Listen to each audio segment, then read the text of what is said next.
Good morning. Welcome to Freeway Bible Study. Today, Exodus 6. My name is Kurt. I'm your host. I'm a non-believer, but I like to study the Bible. Let's get into it. So, with Exodus, of course, we're following the story of Moses, continuing the story, after he's left Egypt as a nobleman. He killed the Egyptian slave overseer, who was probably mortally beating, to mortal ends. That's a weird way to say he's going to kill the guy. So he probably was a justified killing in a way, but not justified in the eyes of Pharaoh, so Moses left. Anyway, and he went all the way down to the western edge of Arabian Peninsula, and started a family, married himself into a priest household, met Yahweh, and became a man of God. And Yahweh told him to go back to Egypt and take the people of Egypt out of Egypt. And along the way back, he met Aaron, his brother, who would be his mouthpiece in this endeavor, because he was a better speaker. And this all came about because even though God promised Moses that he would be there with him to help him with the words, Moses really doubted. And so God had to buttress his assurances with another man to actually do the speaking. That will be Aaron. So then now they're in Egypt, and it's not going so well. Moses is having a hard time. He's been telling the people of the Egyptians, the Israelites, about his message from God, that he's a prophet from God, and they're not buying it. And Moses basically complains to God, saying, "What shall I do? They're not listening to me." Well, actually, it comes out a little differently. First, it comes out that Moses talks to the people of Israel. They don't buy it, and then God instructs Moses to go give his message to Pharaoh again. And he's already been rebuked by Pharaoh once. And Moses, complains. He says to God, why will Pharaoh believe me when the people of Israel don't believe me? He uses the term in the King James edition of the Bible of uncircumcised lips, meaning basically I have an unclean mouth. I don't have a good flow. So to speak, what I say doesn't really bear fruit. Lots of analogies, lots of similes to circumcision, and a clean passage. And I think that's deliberate. I think that's exactly how the Bible writers wanted it to be. Say that if Moses could speak God's words in a clear and cleaner fashion. Whoops! I took the wrong route. I was supposed to go that way. Oh well.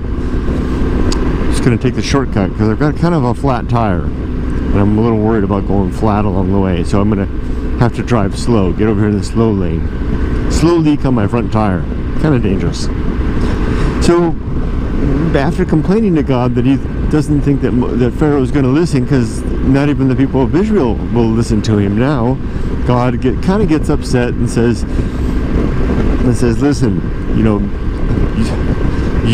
they will listen to you. After all, I am God. I promise you that things will work out. I am God. And to buttress my claim, God says, even though I told your forefathers knew me as Lord, they didn't know my real name, which is Jehovah.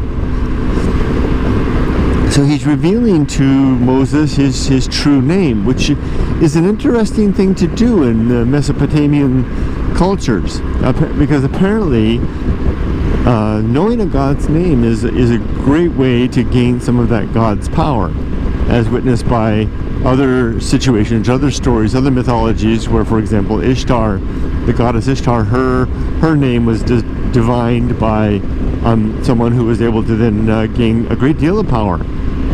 Excuse me.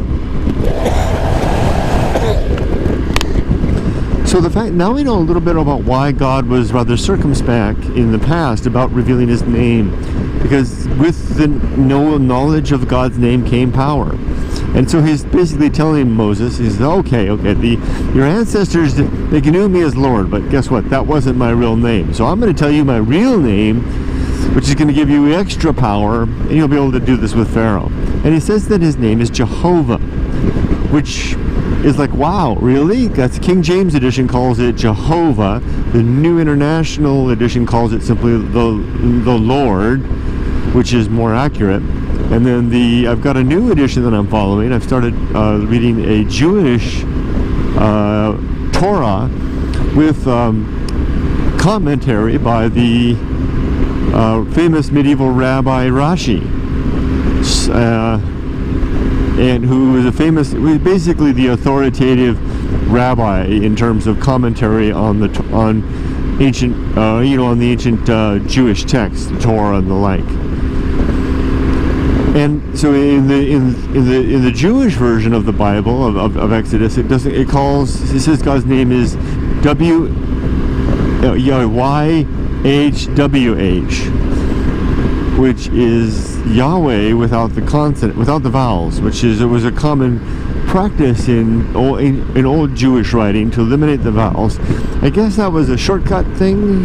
People would know where to add the vowels, but you could also add them in. But then it was interesting because it led people to not exactly know how to pronounce it sometimes. So what happened was, and I read this, I was in some of the background scholarship that I was reading related to Exodus 6. Apparently some Jewish scholars in the past, Jewish scribes, would put little hints in you have the characters, the consonants for Yahweh in the text, and they would put little marks above it, like superscript, indicating how to read it. But because no one is supposed to say God's name Yahweh, they would deliberately jumble them up a little bit, like super secret message, super secret code. And even though we're going to tell you how to give you clues to how to read it, we're still going to jumble it up.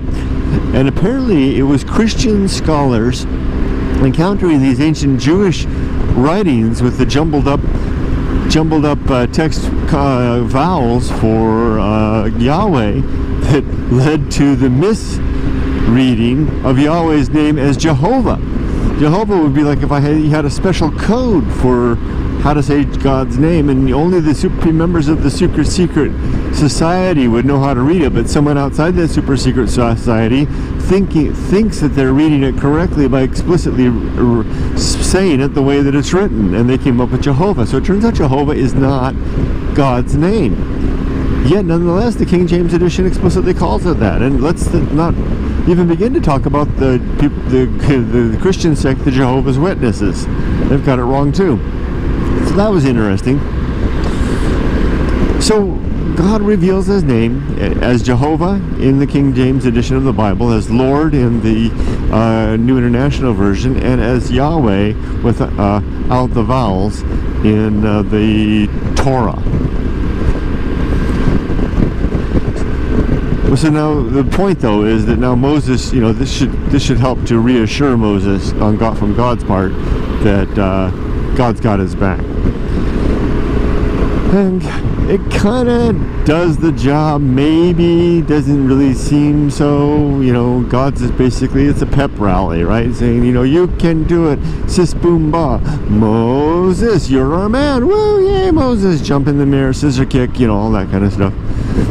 And then sudden abruptly, as the Bible sometimes does, it switches completely to something else, and it just changes gears automatically, pivots to a recitation of the leaders of the 12 tribes of Israel.